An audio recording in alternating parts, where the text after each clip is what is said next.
What's up, founders, and welcome back to the InDemand podcast, where we talk all about how to reach your very first 1 million in ARR. I'm your host, Asia Orangio, and I'm the founder of DemandMaven, where we work with early-stage SaaS companies on reaching their very first growth milestones. Let's do this. Hello, everyone, and welcome back. I am super pumped to chat about today's topic.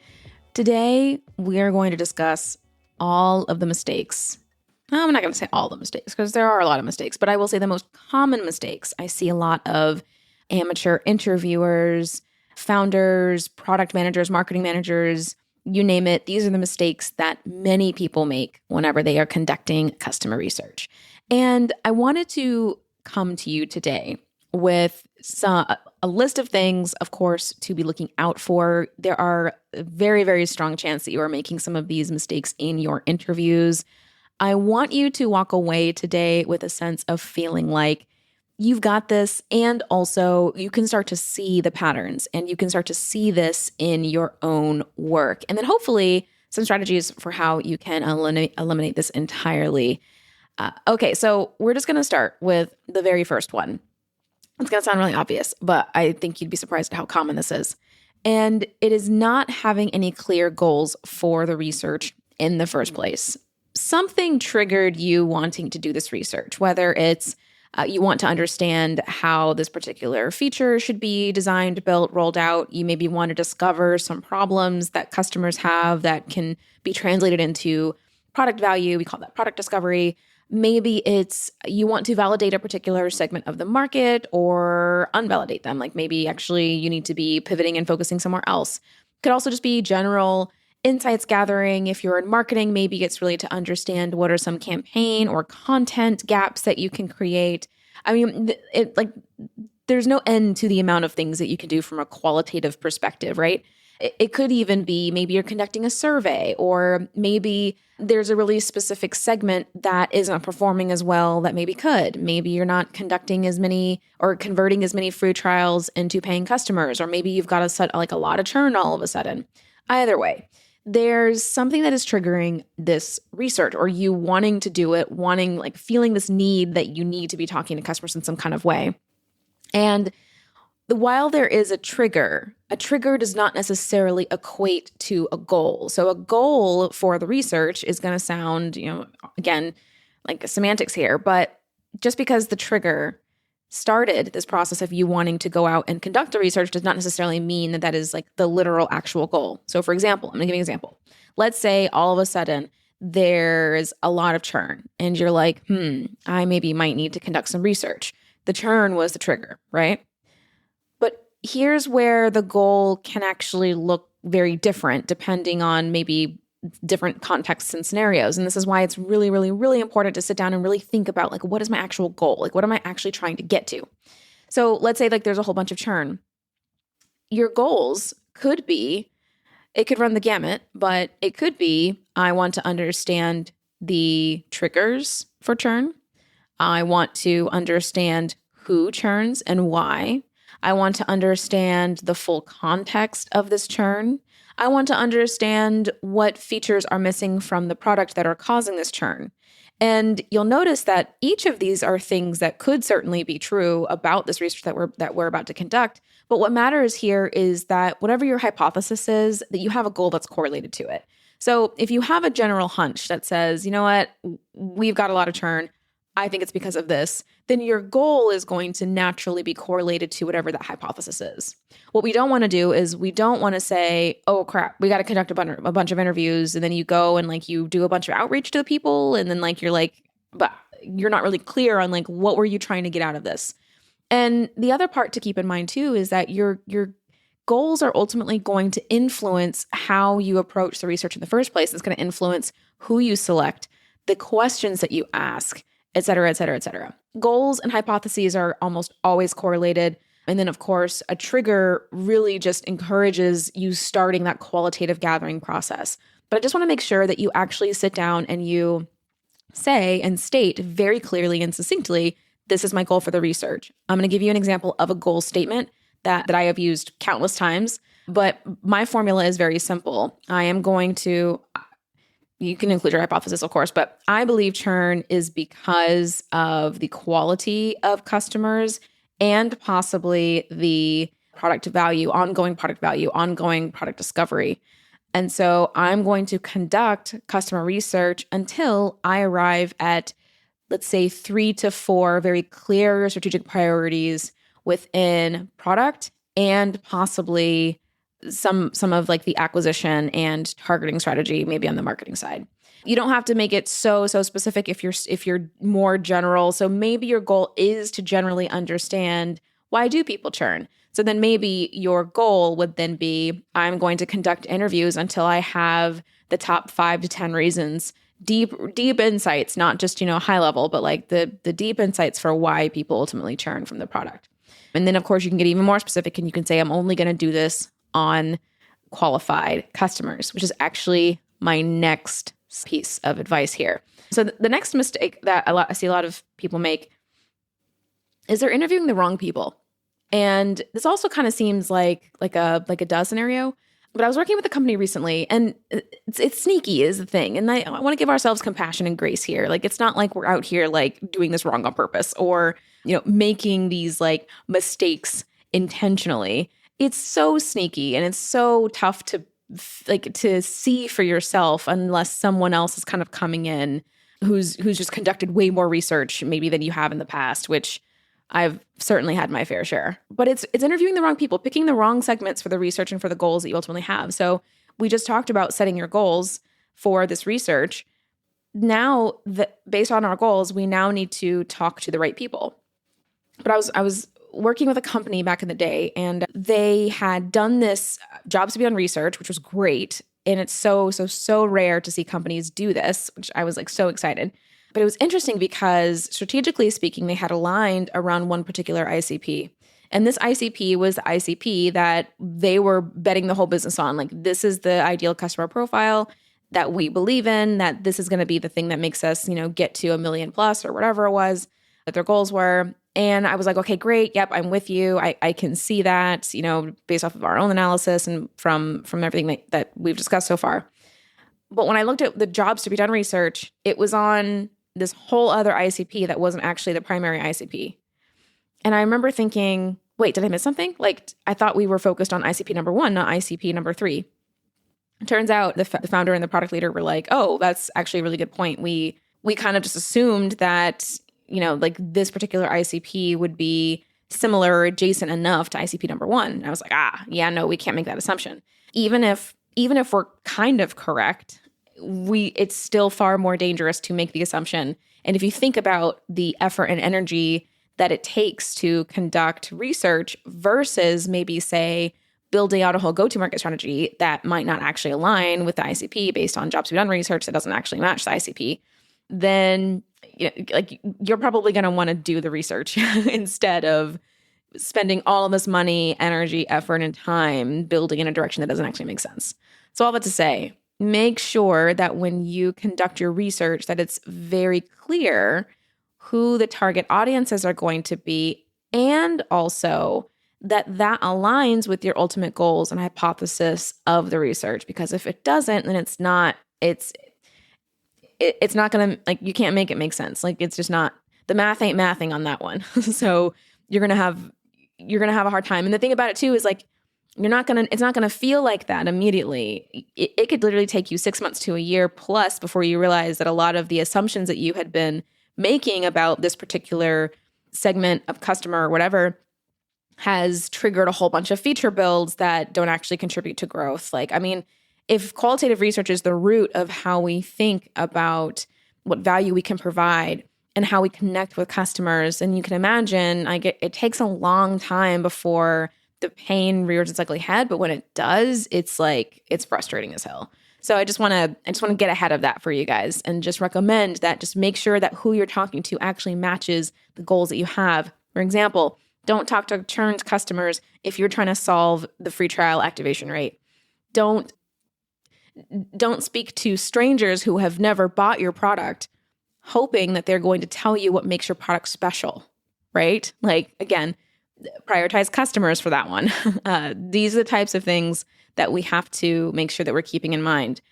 Once we get into more, I would say, complex scenarios, we start looking at including different segments of customer qualitative research, but making sure that we always have a control, which is also a little bit different.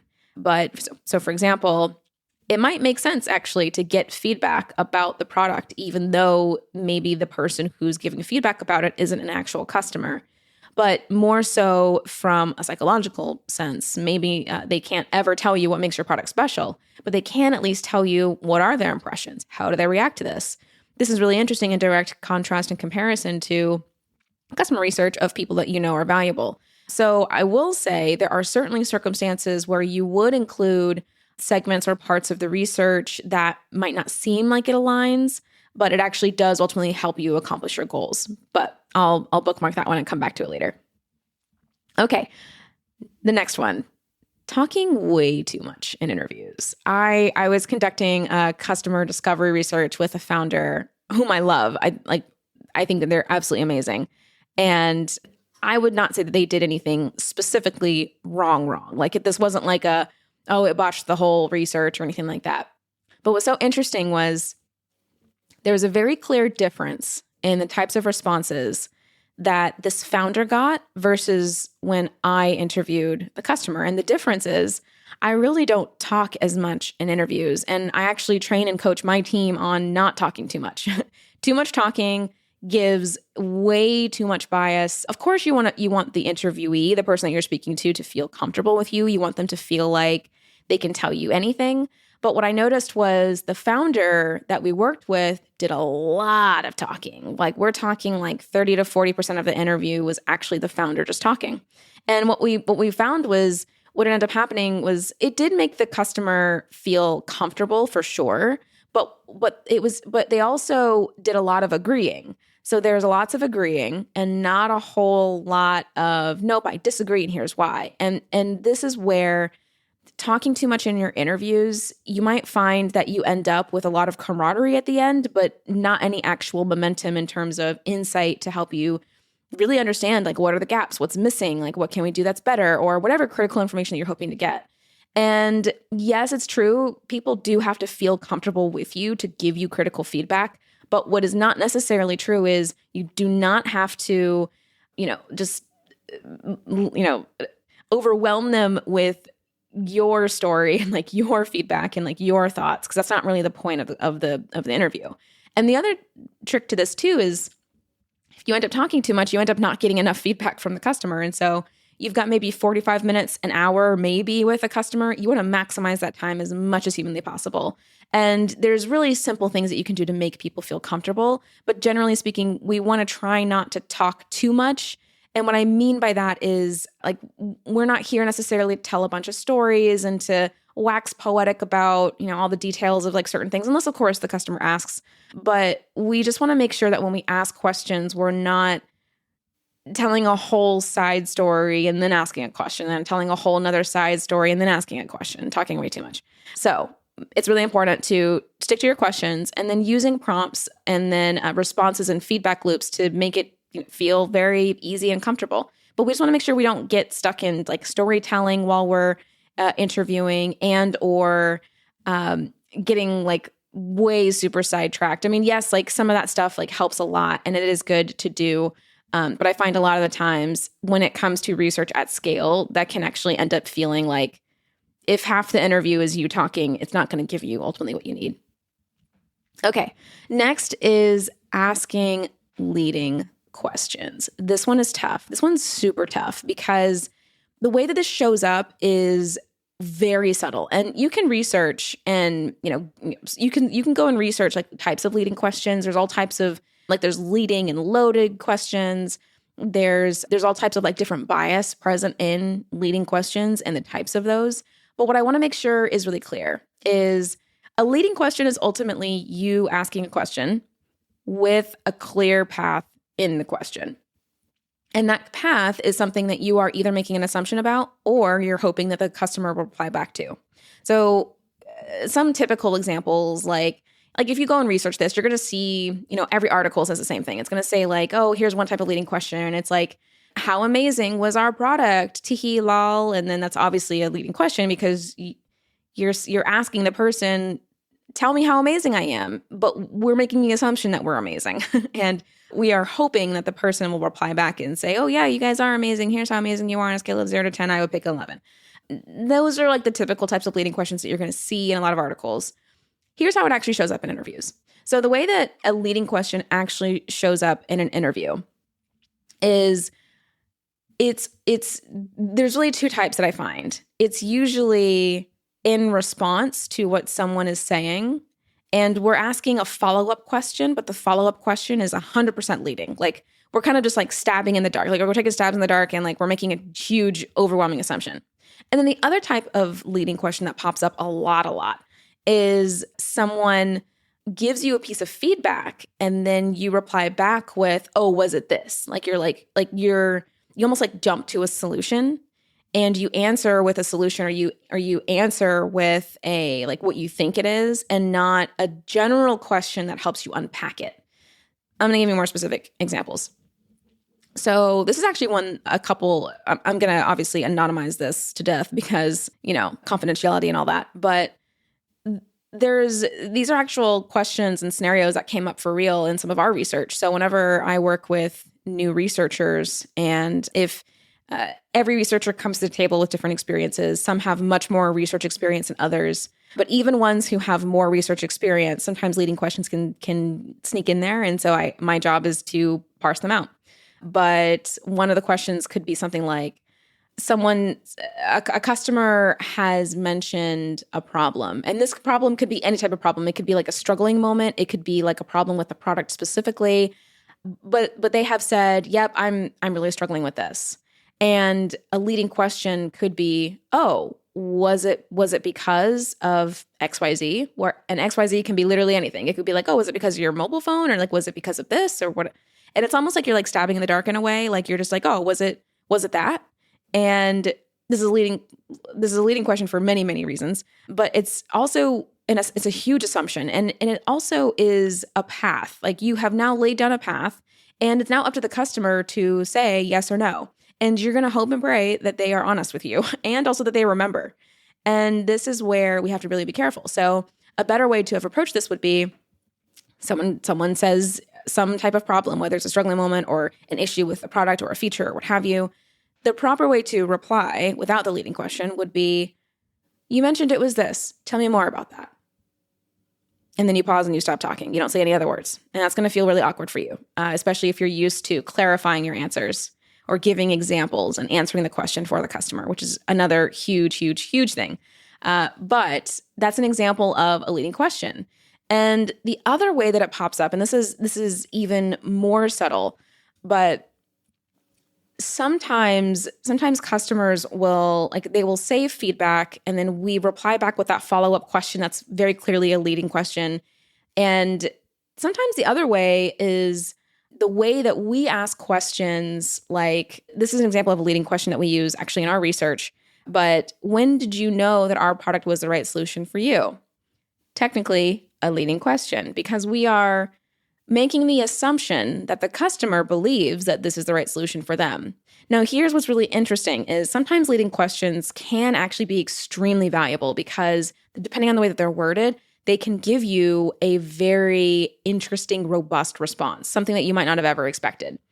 If we don't use them correctly, though, we can end up with bias. And that's what we want to avoid, as much bias as we possibly can. It's impossible to eliminate all bias, but we want to reduce as much of our own self-induced bias as much as possible.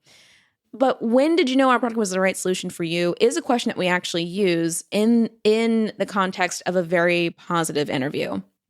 If we had an interview where the customer was not certain about the product, or they flat out just had a lot of issues with it, weren't big fans, asking this question, one, feels very weird and awkward, but it's also like I didn't know that the right solution was for me. Clearly, I'm telling you this. And so it creates a really interesting dynamic. And sometimes that gives you really valuable feedback.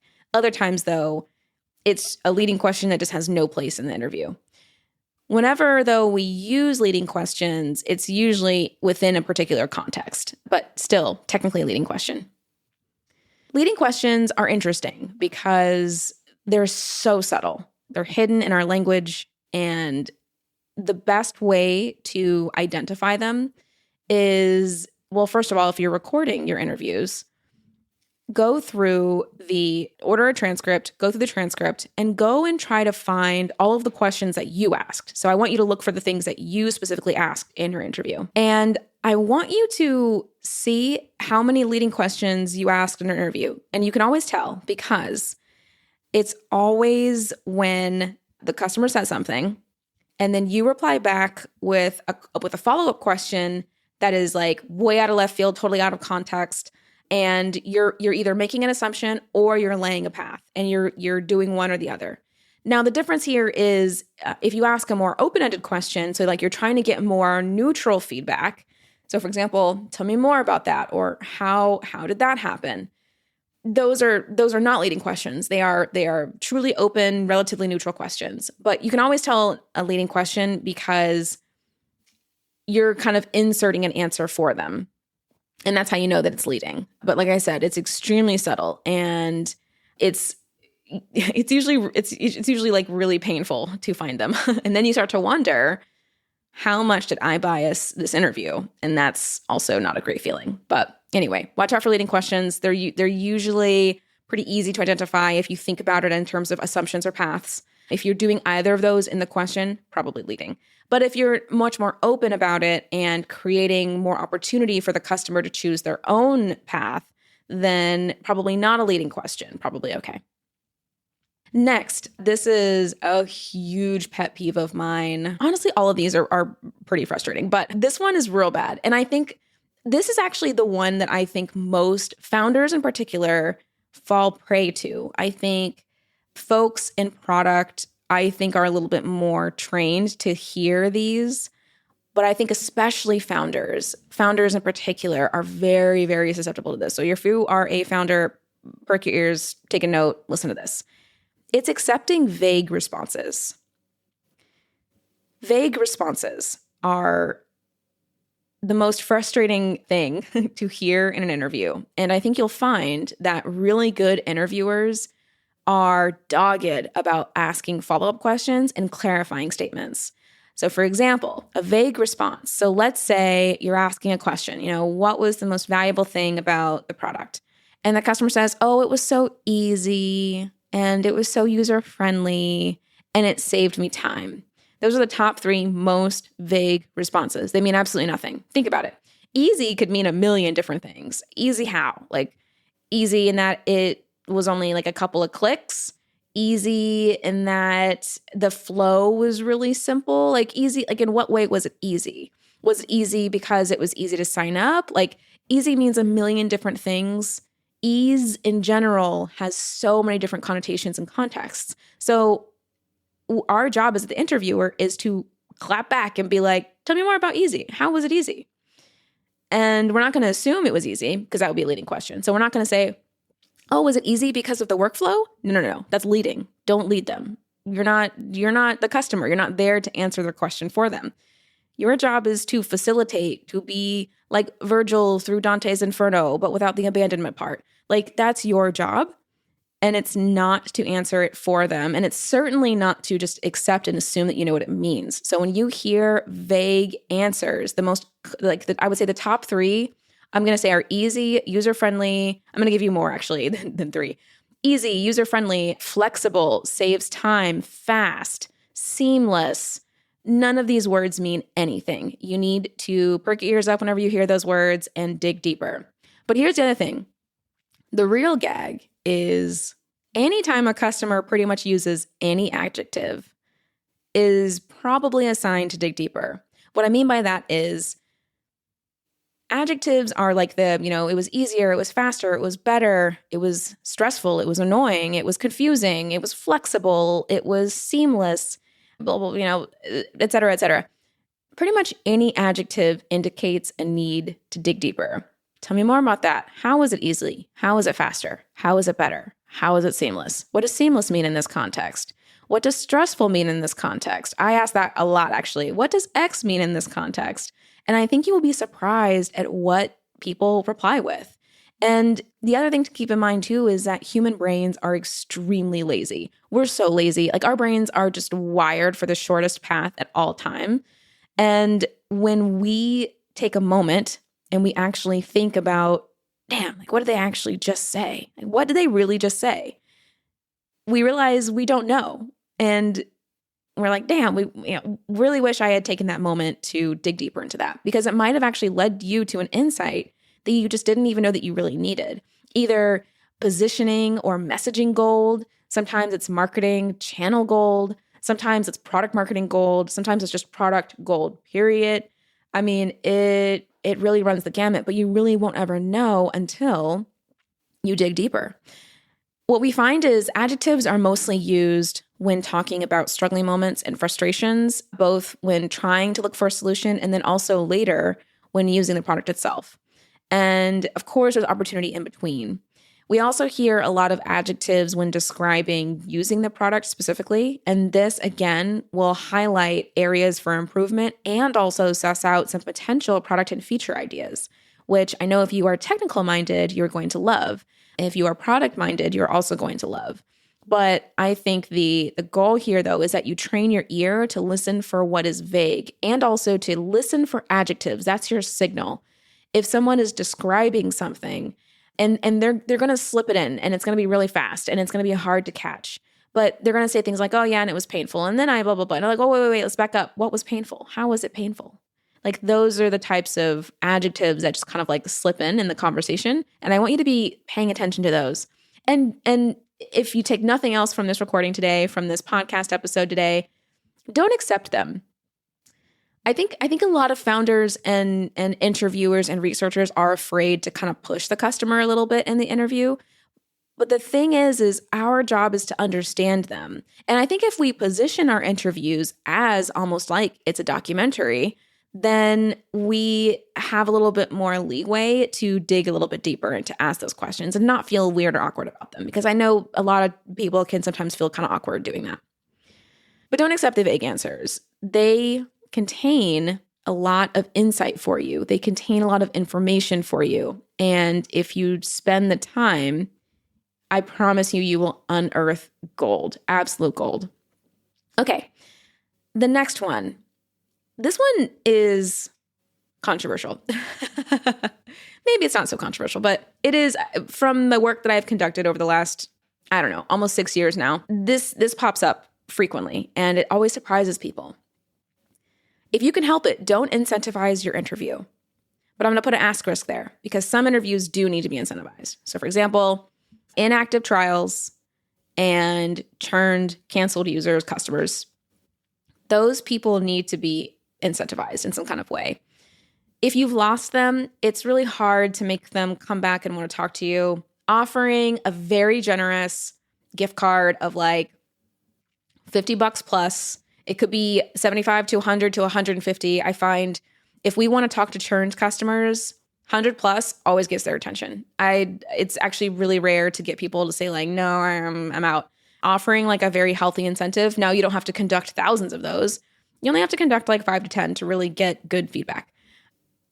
But everyone else, don't offer the incentive. Paying customers, don't offer an incentive. There are some industries where you might need to expect to incentivize, such as e-commerce. This is an industry or a vertical that is actually really surprising because, and I think it's because they incentivize their research that they in turn expect incentivication. Is that a word? They in return expect an incentive because they often incentivize their research. So I find if you are targeting the e-commerce space on the B2B SaaS side, then you might need to potentially offer an incentive of some kind. But it's much better to not actually. The quality of feedback is going to be 100% better. I promise you. I have personal experience with this, both on incentivizing research, and then the majority of our research is uncentivized. So we do not offer an incentive unless we're talking to absolute strangers, so customer discovery, or we are doing churn/cancellation research, and also inactive users who signed up but didn't really do much. Those are the people that you want to incentivize. Everyone else, try to see if you can conduct your research without incentivizing. with, of course, the understanding that some verticals just may need to be incentivized. E-commerce tends to be a really common one, but if you can help it, try not to. The quality will just be shocking. And in the same project once for a client, we conducted incentivized research and unincentivized research for customers.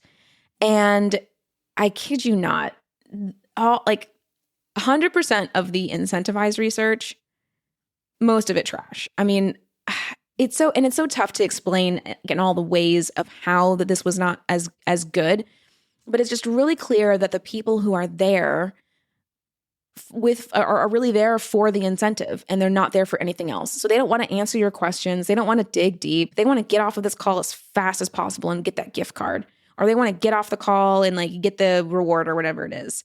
They don't want to talk to you. And it's really obvious that they don't want to talk to you. And it's really tough as the interviewer because your job is to get meaningful insight. And if the only insight that you can get is this person didn't really want to talk to me, I mean, it's a giant waste of time and a waste of cash on literally everyone's part. The only person who really gets anything out of it is really the person at the end of the day who's being interviewed.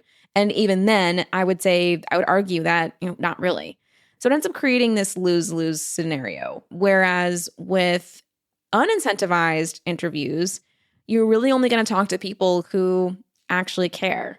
And also who, if they don't necessarily care about you, they care about them enough to want to talk to you, to give you feedback about like, here's what I need, here's what my needs are.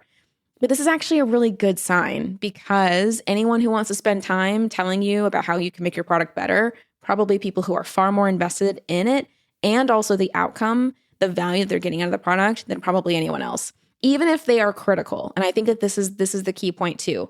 Even critical customers, people who are very vocal about how frustrated they are, even that is still extremely valuable because what you're getting is someone who is paying you money, agreeing to spend time with you to tell you about how to make it better, and are giving you the honest truth about it. This is actually gold. You want this. You want this all day long. Of course, you want to hear about the raving fans.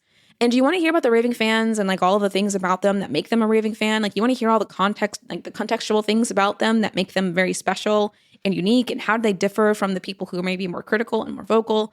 But you want both ultimately. And ideally, you don't have to pay them to get that feedback. Ideally. There are some scenarios that you might have to. But generally speaking, if you can avoid it, go for it. And if you find that you can't avoid it, then two things. It's probably the vertical or the industry of some kind, or there's something very much missing in the overall customer experience that's making them feel like it's just not worth their time and that they need to have something in return. That's usually the sign of a disgruntled customer base, but I'll bookmark that one for a future episode.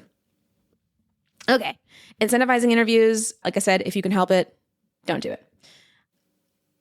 The last one is the one that I actually don't talk about much, but it's something that I am noticing is a very big need. And it is the lacking of feedback loop after the interviews.